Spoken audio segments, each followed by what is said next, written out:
तर नमस्कार मंडळी, मी पियू तुमचा स्वागत करते परत एकदा आपल्या मालवणी मिनी ब्लॉग आणि मालवणी पोरा युट्यूब चॅनलवर। सकाळीच पावसान पडान हजेर लावून दाखवलेला आहे आणि आठवण करून दिल्या मी बाबा होय, त्याच्यामुळे माका इसरा नको। हकडे बघते तर काय आमचे सकाळीच उठून पुस्तक वाची होती आणि कसल्या तरी परीक्षेचा अभ्यास पण करी होती। ती म्हणायला लागली मी अभ्यास करतो तो व्हिडिओ करू नको, तू जाऊन अभ्यास कर। मग मी पावसा पाण्याचो आपलं निघालोय तो ITI येऊन बघते तर काय एकदम सामसूम शांतता होती। म्हटलं वर्गात तरी जाऊन बघूया। वर्गात याचाच अशी खबर लागली की आज मॅडमच येणार नाही होती, त्याच्यामुळे सगळे अजूनच एकदम शांत बसलेले। तेवढ्यात आपल्या ह्या भावाची एंट्री झाली आणि ह्याका काय झालं कोण जाणे, अचानक टाळी वाजूक लागलो।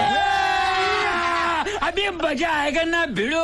ह्याचा स्वागत केला म्हणे एका बसाक सांगला। थोड्याच वेळात सगळे तास पण सुरू झाले, पण आपल्या वर्गात मॅडम नसल्या कारणाने एकदम शांतता होती। जो तो आपापलो बारीक सारीक अभ्यास करी होतो। मी पण आपलो बारीक सारीक राहुलेलो अभ्यास करून टाकी होते, कारण सगळो अभ्यास आपल्या काय 2 दिवसात पुरो करून टाकूचो होतो। घड्याळाची वेळ आणि ह्यांच्या पोटाचो मेळ एकदम चुकीचो बसलेलो। ह्यो एवढं उत्सुक होतो की काय ह्याने डब्या खाल्ल्यांनी काय नाही, त्याच्यामुळे ह्यो त्याचा डबो उघडून बघी होतो। पण आपल्या कुणाल भाऊन असा काय डबा खाल्लेला जा बघून सगळ्यांच्या तोंडाक पाणी सुटलेला। डबो जसो ह्यांचो खाऊन झालो तसो ह्यांका काय ताली लोक कोण जाणे। हॉटेलात इले आणि परत एकदा अंडा पाव मागून टाकले आणि वाट असे बघी होते, शेवटी काय पुढ्यात कवाटच येणार होता। बघता बघता मंडळी आपलो अंडा पाव इलेलो होतो आणि तो असो काय होतो। आम्ही अंडा पाव खायता गत तवसं तुम्ही आपल्या भावाक फॉलो, सबस्क्राईब आणि लाईक तेवढा करून टाका। परत येऊन वर्गात बघता येतं काय जो आपापली स्टोरी सांगा होतं, पण मी तर यांची स्टोरी ऐकान एकदम कंटाळलेलं होतं। ह्यो सांगतो ते का कळा नाही आणि तो सांगतो हे का कळा नाही होता, असा झाला। जसो काटो 4च्या पुढे सरकलो तसे आम्ही आपल्या ITI मधना